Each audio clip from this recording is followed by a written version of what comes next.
And even when I called like the Washington Post, it wasn't some grand plan. Like the email was sent to me maybe 20 minutes beforehand. Can you break down the setup? So you're doing the So we're doing a pizza festival, and it's been in the works probably like 4 or 5 months. Tons of work. The medium rare guys, we're getting all the best pizza places, all the ovens, rented a stadium. The context of this is like all these different pizza places from what, tri-state area? Yeah. For the most part, where you've done your one bite review, which has gotten huge. And I know most of the pizzerias. I've met them. I'm friends with them. I've scored them. I've helped a lot of them. So these are the superstars. Yeah, fairly close knit. They're going to come and they're going to go to this stadium and they're going to recreate the kitchens. Now, very difficult because if you are excellent at your craft, you're particular about your fucking oven, the temperature, the size, whatever. This is a pain in the ass. So I never thought we'd actually ever be able to do it because of that reason. There was a few that were there that I was like, Defara, Lucali, John Lucali Zabrica, one, I was like, I couldn't believe it. Sally's, you name it. Di Lorenzo's,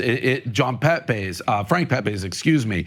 It was the thing. It was the best pizza you can have. So they're all that. This is a big thing to put together. This is not, hey, we're gonna throw some pizzas in boxes and then deliver them to a park and then everybody grabs a slice. This is the fucking real. You looked at it and it looked like mini storefronts, basically. We let them pick their ovens. We went out and so there were all sorts of different types of ovens. It was a big production to put together. And then probably like a week and a half, it started this dude, Kenji Al Lopez, who I'd never heard of, celebrity chef, like $1 million YouTube channel, 600 Instagram, and he started publicly tagging the pizza places and being like, how the fuck can you support Dave Portnoy and all the hit pieces that have been written, quoting them, including like, I'm a union buster, all this stuff, and just going crazy. He was also friends with the Washington Post. So where's his animosity for you coming from? This is a crazy political human. So I didn't realize. So his identity is politics. Which I didn't realize. Yeah. He actually, during COVID, he had to take this down and apologize. And it's always the same. He basically said, if you support Trump, it's no different than being a Nazi or wearing a white hood, like in the KKK. If you come to my restaurant, he won't serve you. Yeah. So that's the vibe. Yeah. And I have clearly been perceived as, well, Dave interviewed Trump, all that shit. So that was where it was coming from in every hit piece. So he was going crazy, posting, tagging, shaming the pizza places and sponsors. He's getting rewarded from his followers and he gets to feel like a hero. And he blocks everybody. He doesn't allow comments. It's an echo chamber of just his world. Yes. And there's 2 authors of the Washington Post article, Emily Heel. And then Tom Karmaman or something? Guess who he's a super fan of? Kenji Al Lopez. Oh, well.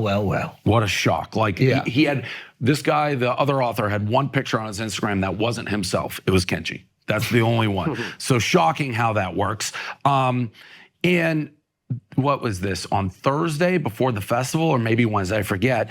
But we get an email from a sponsor sent to me being like, heads up. The Washington Post is writing an article about the festival, and they basically sent an email, hey, we want to talk to you about supporting the Pizza Fest and being involved with Dave, who is a racist, here comes the word I can't pronounce, misogynist. I can't pronounce it. I cannot pronounce it. I'll never be able to pronounce it. The fact that she didn't correct you one time made her quite likable. She could have.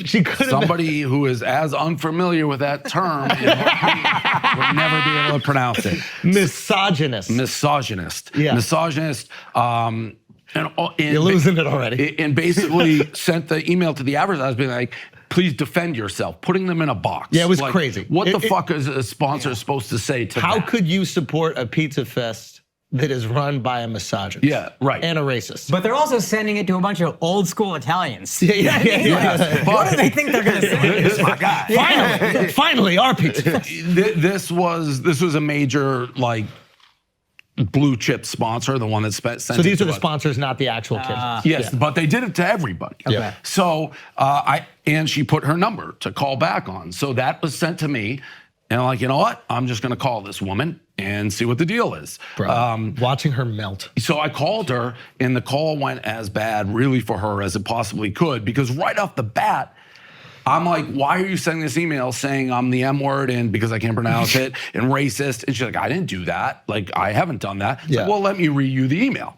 I read her the email. She's like, oh, I just did that once. I'm like, that's weird. You just said you didn't do it. And I just read it to you. And then the conversation continued. I'm like, do you know anything about me? She's like, no. I'm like, well, then how could you send this email if you don't know anything about me? She's like, well, we're going to talk to you later, which they weren't. And continued on. She's and like, then the journalistic tactic, right. that was... She said, we only send something negative to try to get people to engage. It's a journalistic tactic. I'm like, well, that's fucking bullshit. So it's almost as if she's admitting that her form of journalism is to manipulate the person she's interviewing to satisfy the angle of the article. Totally. Which is no integrity in the journalism. It's, I'm gonna prompt you so that you react to this prompt so I can take that one soundbite and be like, yes, we are aware that he does this stuff and we really questioned it, but maybe for the greater good, we thought it was okay. So now she's confirming who it is. But on the phone, I couldn't believe she said it. Me neither. She was just like, oh yeah, we fake stories. Yeah. That's the kind of way that I interpret it. Clickbait is most journalism. At the Bro, end of the day. and I wonder 100%. if they have to compete with YouTube now. I wonder if journalists are like the only way that they can get people to watch their video reports or even read their essays is that if they compete with the clickbait of YouTube. It's all clickbait. And then she also did something which has been almost my biggest complaint. There's so many hit pieces, they're all the same shit. The hit piece reads the other hit piece and prints it as though it is fact. Yeah. And how would anybody actually know if it's true or not? Because they haven't done the research to dig into. It's like I've offered to everybody, sit down, I'm an open book, put a camera, I will go through every point, and an open mind at the end is gonna be like, this is garbage. How has this ever been printed about him? Yeah. But she said, I'll sit down with you at 10 a.m. Then she picked the time. She's like, 10 a.m. I agreed to it, knowing the piece was already written. And then they canceled that. And they're like, we wanna move it to 5 p.m. Well, the article has to come out in like 5 minutes. So why would I agree to that? Yeah, I didn't understand the angle right there, but I guess they wanted the call with you after the article would already be printed. Yes, so and you were trying to beat the article so that you could at least get a fair shake. And by the way, journalists, that's the thing. They don't want the fair shake because it puts them at risk. If you're printing something, you can always plead ignorance. I didn't know that. I didn't know that. You can't say that if you've spoken with me and I've basically given you facts and proof and evidence that contradicts what you're writing. Okay. So that's why they don't want the subject. At what point, not us, because we're grandfathered into like thinking, oh, the New York Times really matters, the Washington Post really matters. We're old people that when we see something printed on paper, we're like, this must be the truth, this is real. I wonder if like teenagers now, they're growing up constantly seeing the president criticize the news, the left criticize the news, the right criticize the news. Because keep in mind, when we were growing up, it was the Daily Show saying everything coming out from the right was a lie and fake. And now you see the right saying, hey, look at mainstream media, look how much they are liars and fake. So this generation's coming up going, everything that we're seeing, we should be skeptical of. Do they start looking at the New York Times and Washington Post and do they just go, do they never have like a baked in trust of it? I don't think they do, and I think just the way people consume media is so different that I don't even know they grow up on that. Like I literally grew up in a household, the Times is gospel. Like if something was said in the Times, it was true. Same with the Washington Post. My dad, I've said it many times, he's a liberal guy, hated Trump. He has begrudgingly come to grips with the fact, and I think it like hurts him to the core, like that the media is slanted. Like he knows now Washington Post, like if he picks it up, it's gonna be negative to me. It's a big change. It's a big change to like it might see have that. basically killed journalistic integrity is Craigslist. Because that's what sunk newspapers. They made so much money off the classifieds. Craigslist, people would just put their shit on there for free. Newspapers started taking crazy hits, layoffs everywhere. You're saying now they're trying to make money however they can. Yeah, I don't know. Massive. See, that's my question is whether it's just always been that way, and there's more media now to expose it, and like more like go backwards. I would have had no voice to like fight what is going on. So you look at all these incidents throughout history that got us into wars, like the Gulf of Tonkin thing that happened with Vietnam, right? This fake thing doesn't happen, no ship sunk, and all of a sudden we're in a war, right? There was no podcasts for some people to go, yo, I don't think a boat really got exploded. Right. Where are the dead Americans? Like, does anybody have a cousin that was over there that didn't come back? So now that there is, you could make the argument that back in the day, there was mutual benefit for everybody being on the same side of what maybe the military industrial complex or whatever the fuck you want to say, whatever the government wanted to push through. But now the fact that you have all these other independent media sources out here, we don't look like loony bins, conspiracy and theorists. it's the same with a lot of things, like sports. Like athletes now have their own vehicle to like get their own perspective out, whether it's on Twitter or X, whatever you want to call it. Before, it was newspaper writers who would, dictate the perception of an athlete. Yeah. And now they're starting their own podcast. Yeah, exactly.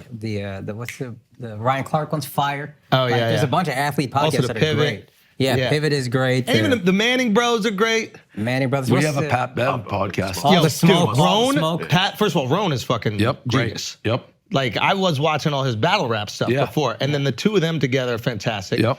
And that's one of the weird podcasts that I can actually watch if it's through Zoom. Like, usually I can't do the Zoom pods, but for now I can fuck with it. But yeah, it's like, I guess now we're in the age of, we don't need experts on the thing to talk about it. We can get it right from the horse's mouth. source. Yeah.